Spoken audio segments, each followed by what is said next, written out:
on the show as we celebrate women entrepreneurs. Today, we put the spotlight on a skincare brand by the name of Foxtale.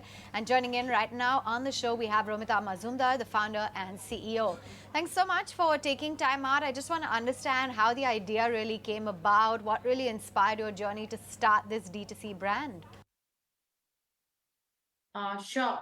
I started Foxtail actually. The thought of Foxtail and the intent to move into the world of entrepreneurship started somewhere in the year 2020.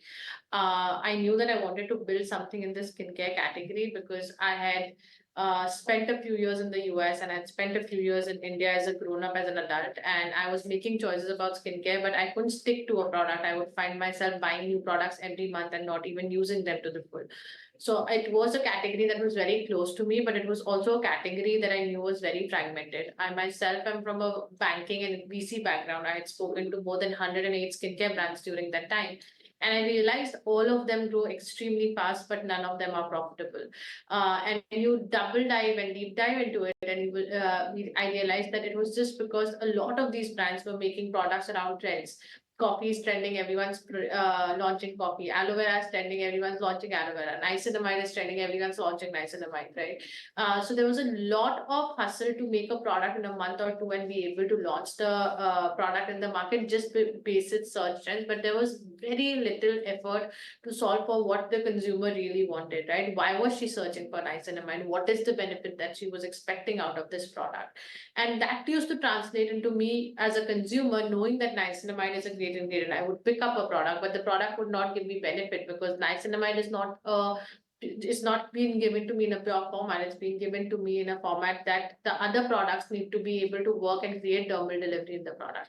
And that's how honestly this journey and this effort to find the solutioning to happen. There were a lot of users like me who are today searching for great skincare products. Unfortunately, most skincare brands are behaving more like marketing houses than really solving for the reality of the products, the originality of the products, and the efficacy of the product. And to make sure that this is something that resonates with the rest of India, I went out, I met a lot of people. I met roughly 1,000 women across 10 cities in India, and it resonated that whether we are shopping for natural skincare products or science-based skincare products, what we really want out of skincare products is efficacy. And second, India is a market where we don't have that much time, right? I always say India is a 2-minute noodle market. We all want instant efficacy. This instant gratification is a very important aspect of India. So you have to create products that not only give efficacy, there's instant gratification in the product. And knowing this, that we have to be a product person, solve for products that really deliver on the promises we make. That the second and the final phase before starting Foxtail was trying to find a person who can do this. I met around 52 formulators across India, South Asia, actually not just Indians. And I finally got to know about this person called Dr. Ramesh Suryanarayanan, who was, head of Unilever R&D technology at some point. He was with Unilever for a couple of decades. Then he was with Himalaya, and he'd seen the whole journey of Fair and Lovely as well as Himalaya Neem face wash, right? And to me, that was exactly the person I wanted because he created two products that had very high recall on efficacy at price points where distribution could be built. And these are products that are loved brands. They are built around one hero product. They are not built around like thousands of SKUs. And somehow found him, and he agreed to join me in the process and became the first, employee of Foxtail. I always say he's like the godfather of Foxtail, and that's how the journey started with the intent to create a very limited SKUs in skincare that solve Indian skincare problems, very specific to India, and are able to deliver 100% on the promises we make. So if I say we will solve pigmentation, we do solve pigmentation. If we say we will solve, give you softer, more supple skin, we do end up doing it. And we do it in a very small amount of time, anywhere between 3 to 5 uses. So that's how this journey started for us. So, given that you've had a pretty interesting journey, tell us a little bit more about the advice. It is already a crowded space. There are still people looking to enter. What is the advice to other, not just women, but other entrepreneurs on, entering this space? I always say do it.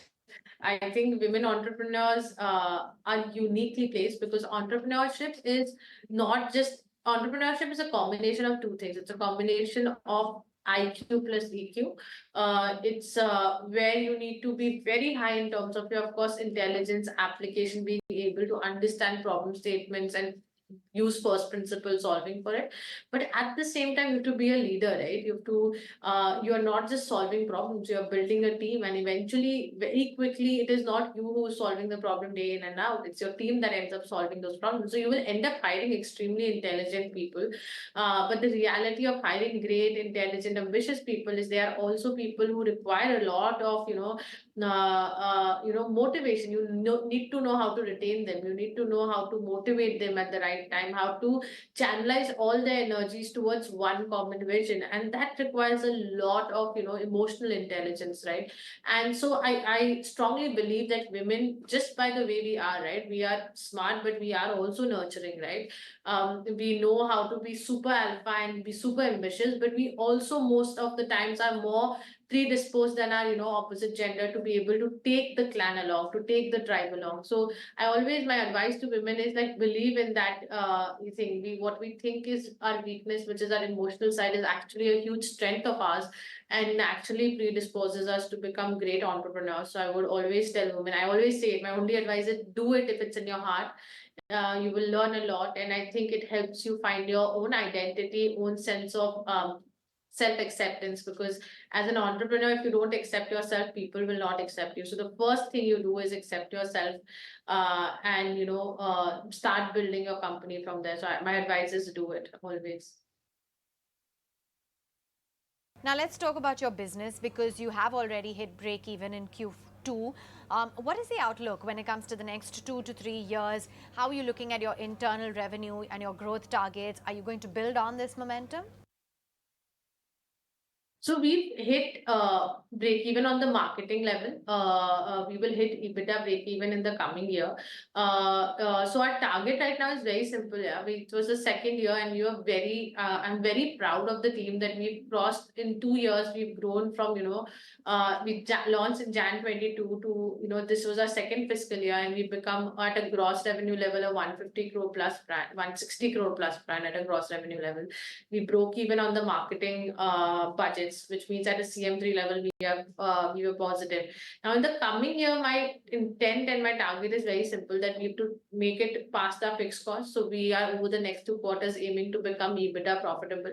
At the same time, the beauty of our business of Foxtale from a P&L lens lies in the fact that it's a 90% digital business. All our 50% of our revenue comes from our website, 35-40% comes from third party marketplaces, and 10% very little comes from offline. So the 90% plus of the business is digital, which means that we have great working capital, right? And we have a extremely strong balance sheet, because offline is a great channel, but it does take up a lot of working capital from the business, which is not a problem today we face. So my second, after we hit EBITDA profitability over the next 3 to 4 months, the very clear target for the team is to become cash flow positive, and build a strong balance sheet while building a strong P&L. And I think, and to me, I know that Foxtale is uniquely placed to do that with the kind of revenue split that we have. That's the second. That's on the P&L and the balance sheet side. I think to me, the third is we will be moving into new categories this year. So being able to, and we are also with our own cup, like with skincare, like our core skincare line, we will hit gross revenue in this fiscal year of close to 400 crores. That's the target that we've taken, and we will comfortably achieve that. So with a 400 crore EBITDA positive, cash positive P&L, there's almost a matured company with stable state numbers. And with category launches, you have like almost a 0 to 1 DNA set in. So how do we manage these two things, the agility that you need for 0 to 1 and the formalization and institutionalization of processes that you need for matured companies? That's something that we will be balancing off. So as a founder, my role would be to manage almost two kinds of pedigrees in terms of mindsets. So yeah, those are three of the company targets, and for me, one of the bigger complexities will be to manage these two DNAs coexisting in the company together. And I was talking about the competitive intensity. There are lots of brands, there's lots of companies within the segment. So how do you handle the competitive intensity? How would you differentiate, or what's the USP?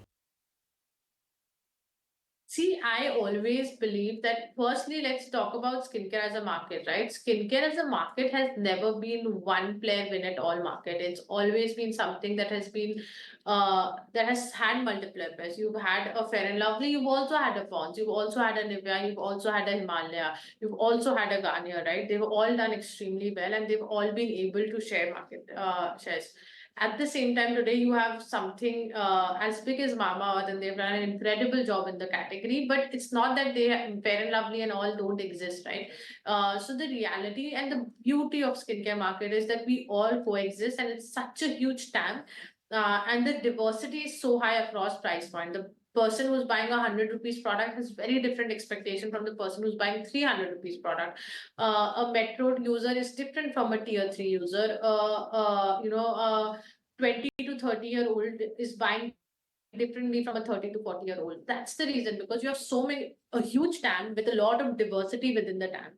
So the reality is that there's a lot for us to do, and there is not everyone. You cannot suddenly be a company that solves for a 15-year-old also and a 40-year-old also, solves for 100 rupees also and 1,000 rupees also. And that's the reason that we all can coexist and win. We all can win while coexisting with each other. So the reality is there is enough for everyone. So firstly, I don't think it is a fragmented market, but that's how it has always been. That's the nature of the category, and that's the reason you see so many, winners being built in the category, not from today, from the last 5 decades, you've seen winners in the category. On the other side, amongst my peer sets, I do believe in the next 3-4 years. In fact, 2-3 years back when I started, I remember there were 150, 160 brands who were like at this 40-50 lakhs a month. Today, there are only 4-5 brands from the D2C world who crossed even the 100 crore ARR mark, right? So there will be winners. A few of us will end up, I think, hitting the 1,000 crore faster than the others. And there, I think the differentiation is just built on product efficacy and the quality of the product for us. We are a 15 SKU brand. If you look at any competitor, they all have probably 300 to 500 SKUs, and they don't just have one category, they have multiple categories. I today only play in skincare, right? So the reality for me to win is really the ability to create hero products. Each product revenue per product has to be higher. Even today in the Indian skincare market, we have the highest revenue per SKU if you look at our overall revenue and take the number of SKUs we have. And I think being able to continuously deliver on that hero product strategy is what's critical for us. And hero product is nothing except solve for the consumer, solve a right problem statement, and do a extremely good job at it, so that no one else can there's nothing better that the user can get in the market. So that's what we are very good at, and that's what we do. And here again, EQ plus IQ combined, you need a great consumer insight team, and you get a great formulation team. So you need to understand the user through emotional intelligence. You need to solve for the user through intellectual intelligence, and be able to deliver on that. And that's what we do well. And I think that has set us apart from the market very, very early when we launched. And today also, if you do any consumer study, Foxtale comes out as a brand that stands for results, and there are brands that stand for other things, right? Someone stands for science pack, someone stands for natural, and we all will win in our own ways. But I think having a distinct positioning for us, which was result driven, was critical, and we've been able to establish that. Okay, thanks so much for joining in, and wishing you all the best. If you like this video, then like, share and subscribe to ET Now.